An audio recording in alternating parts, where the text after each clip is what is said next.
कि पहाड़ों से एक आवाज आई थी। ये कहानी दादी ने सुनाई थी। एक परी रहती थी बादलों में, एक लड़का गिना जाता था पागलों में। कहता था बादलों से कोई आने वाला है, जमीन पर उतरकर मेरी सांसों में समाने वाला है।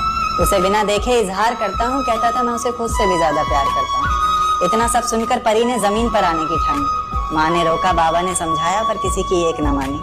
रात का वक्त चारों तरफ अंधेरा था, रोशनी के नाम पर बस चांद का बसेरा था। अब चांद से याद आया कि चांद की रोशनी